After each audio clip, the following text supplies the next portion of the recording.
Olá! Na aula anterior, nós vimos como era o culto no Antigo Testamento, os sacrifícios, o papel dos sacerdotes e demais coisas que faziam parte daquele momento de adoração do povo ao seu Deus. Hoje, queremos avaliar a prática de nossos cultos contemporâneos à luz dos princípios do culto no Novo Testamento. Por isso, nossa aula se chama O Culto do Novo Testamento.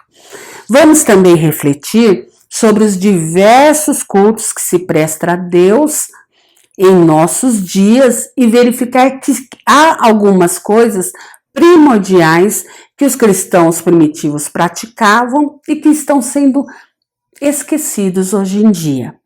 A palavra de ordem hoje em dia é ser relevante e moderna. E para alcançar este objetivo, muitas igrejas avançam sem critérios neotestamentários. Veja o que Jesus disse sobre a verdadeira adoração em João 4, 23 e 24. No entanto, está chegando a hora, e de fato já chegou, em que os verdadeiros adoradores adorarão o Pai em espírito e em verdade. São estes os adoradores que o Pai procura. Deus é espírito e é necessário que os seus adoradores o adorem em espírito e em verdade. A verdadeira adoração envolve tanto o intelecto quanto as emoções, e sua centralidade tem que ser em Deus, não no adorador. O culto a Deus não se trata de um espetáculo agradável a uma plateia, mas em todos os aspectos, quer oficiantes, quer participantes, tem que ser agradáveis a Deus e estar em harmonia com sua palavra. Sendo agradável a Deus, será agradável também ao verdadeiro adorador.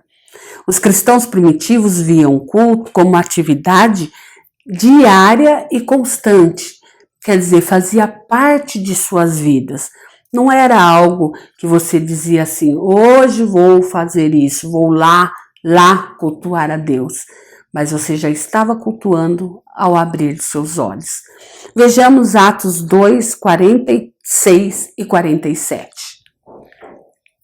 Todos os dias continuavam a reunir-se no pátio do templo, partiam o pão em suas casas e juntos participavam das refeições com alegria e sinceridade de coração, louvando a Deus e tendo a simpatia de todo o povo. E o Senhor lhes acrescentava todos os dias os que iam sendo salvos. A sinceridade ou singeleza de coração é algo que se acontece só quando aquilo já faz parte da sua rotina, já faz parte do seu cotidiano. Então eles entenderam que o culto acontece a todo momento e em todos os lugares que um adorador está presente. Após terminar a liturgia do templo, eles sabiam que deveria começar a liturgia da vida. Primeiro vamos ver o que é o culto pessoal. Culto não é ritual, melodia ou formas, estética, beleza ou qualquer outro detalhe que pareça mais com espetáculo. Culto é, antes de tudo, vida em ação. É sua resposta à ação bondosa de Deus que chamou e o resgatou com propósitos bem específicos, como diz Hebreus 13:15. Por meio de Jesus, portanto, ofereçamos continuamente a Deus um sacrifício de louvor, que é fruto de lábios que confessam o seu nome.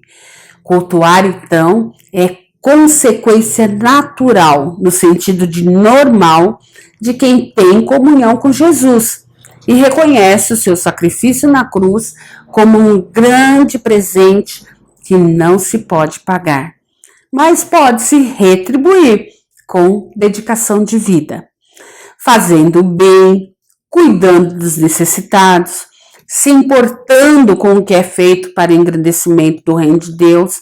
Nossa vida deve ser expressão e reflexo daquilo que estamos recebendo de nosso Deus, estamos anunciando a outros, fazendo para o seu próximo o seu melhor, como você crê que Deus fez por você. Ele deu o melhor que ele tinha. Quando cultuamos com a vida, expressamos gratidão por tudo que Deus tem feito. E isso pode ser através de ofertas de tempo, dinheiro ou habilidades que contribuam para o progresso da mensagem de Deus aqui na Terra. Além de ser um testemunho muito mais eficaz que apenas palavras. O segundo é o culto em casa. Os cristãos primitivos se reuniam em pequenos grupos em casas, pois era muito mais fácil locomover um pequeno grupo à casa do vizinho do que locomover uma grande multidão a um templo. Desde o início foi ensinado a importância da família, a importância daquele lar que se chama de cristão, falar de Jesus Cristo, anunciar Jesus Cristo aos seus vizinhos. As menções em reuniões em casas, quase todas estão no livro de Atos. Atos 5:42, por exemplo, nos mostra que a casa do convertido era usada como local de adoração e ensino, já o identificando diante da comunidade como um cristão. Atos 20:20 ensina que existia um equilíbrio de programações, ensinando no templo, mas também com as famílias nas casas. Romanos 16:5 mostra que Priscila e Áquila recebiam na casa deles um grupo de cristãos para estudar os ensinamentos de Jesus e pôr em prática para que a igreja crescesse. Quando a igreja tem famílias fortalecidas na palavra de Deus, ela se torna uma igreja forte, porque também se torna uma igreja baseada na palavra de Deus. Outras igrejas se reuniam em casas, como a casa de Ninfa, que está registrada em Colossenses 4:15, ou o exemplo de Filemão, que tinha uma igreja se reunindo em sua casa. E também vamos falar do culto no templo. Vamos ler Atos 27. No primeiro dia da semana, reunimos-nos para partir o pão e Paulo falou ao povo. Pretendendo partir no dia seguinte, continuou falando até a meia-noite.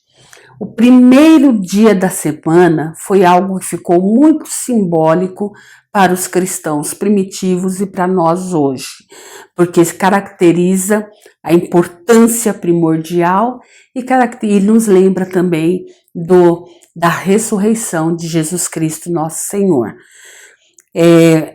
Ao primeiro dia da semana, o povo, aquela igreja, se reunia para celebrar a Cristo. Por isso, eles celebravam a ceia do Senhor.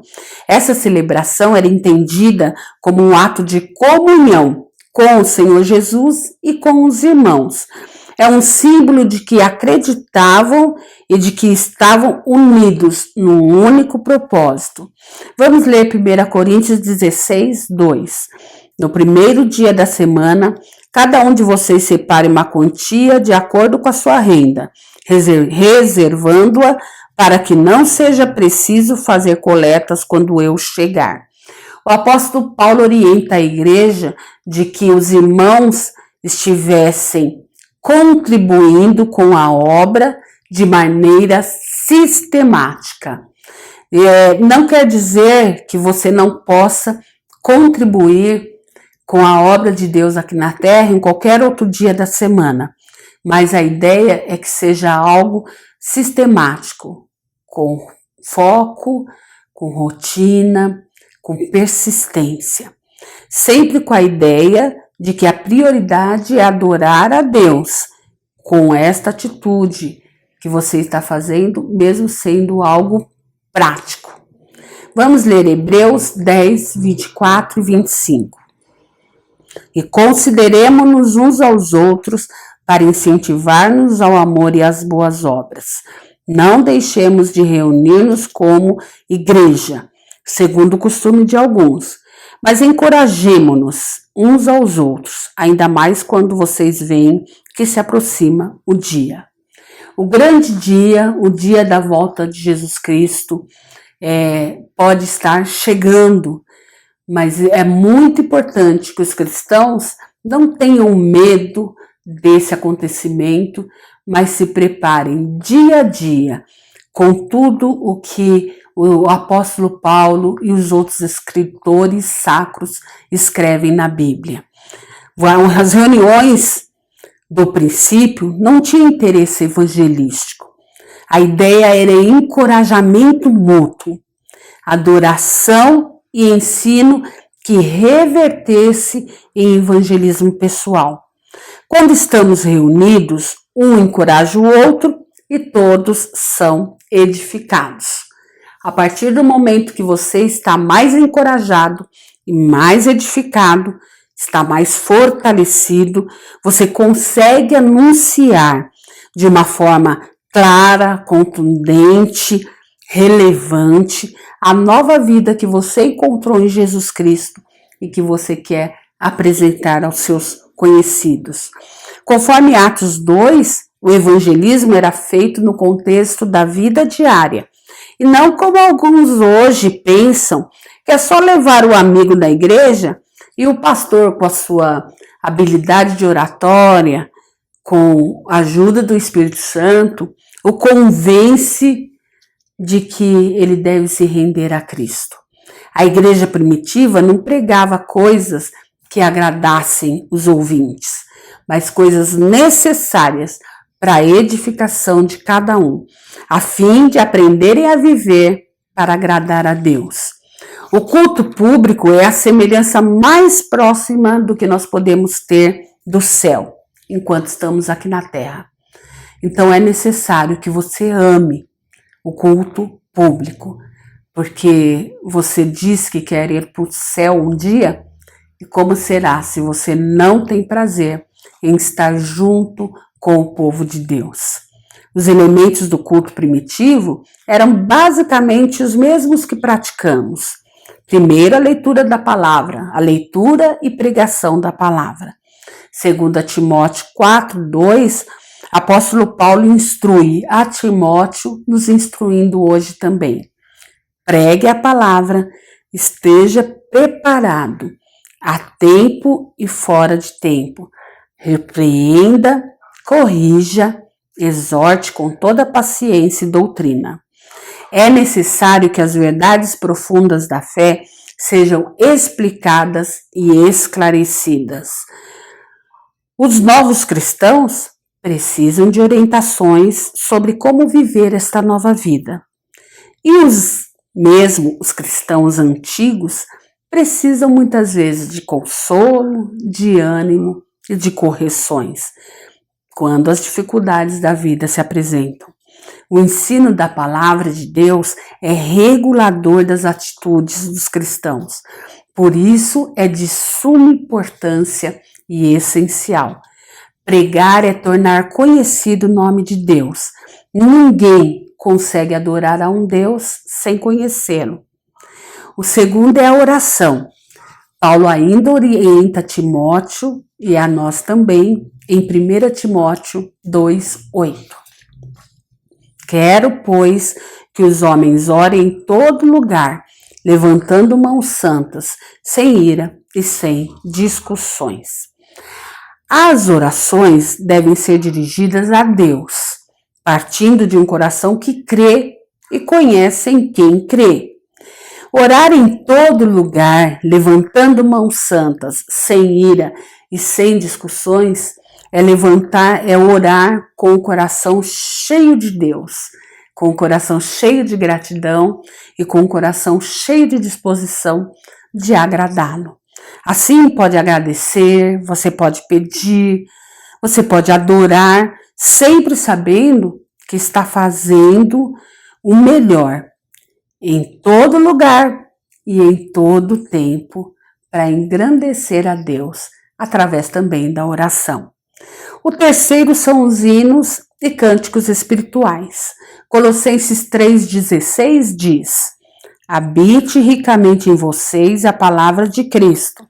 Ensinem e aconselhem-se uns aos outros com toda a sabedoria e cantem salmos, hinos e cânticos espirituais com gratidão a Deus em seus corações. Quando a palavra de Deus habita ricamente em nós, nós podemos ensinar, aconselhar e cantar salmos, hinos e cânticos espirituais com gratidão a Deus. Para que a música fomente a verdadeira adoração, é necessária que seja baseada na palavra de Deus. Assim, vai caracterizar nossa comunhão com os irmãos e contribuir como veículo de proclamação da verdade de Deus para todos. A música cristã deve edificar. Ela não pode ser só algo agradável aos ouvidos, como uma linda melodia ou um lindo poema, mas ela deve estar sempre baseada na palavra de Deus, de tal forma que cause edificação. Finalmente, o serviço mútuo. Colossenses 3,16, que nós já lemos, nos chama para incentivar uns aos outros. Como que a gente incentiva? Ensinando, ajudando ou aconselhando quando se fizer necessário. Em resumo, culto é serviço, algo que fazemos para a glória de Deus e edificação mútua. Deus veio ao nosso encontro, chamou-nos, aceitou-nos, deu-nos o seu perdão e nos trouxe a sua presença. Que mais precisamos para servi-lo ou servir ao nosso próximo? Nosso objetivo deve ser adorar a Deus em espírito e em verdade. Quanto mais conhecemos a Bíblia, mais conhecemos a Deus e nos aprimoramos na arte de adorar. Nosso culto, num templo ou na vida, deve ser voltado a Deus. Não procure numa igreja ser agradado, mas procure agradar aquele que tudo fez por você. Onde brilha o sol da justiça, não há lugar para o brilho de outras estrelas. Amém?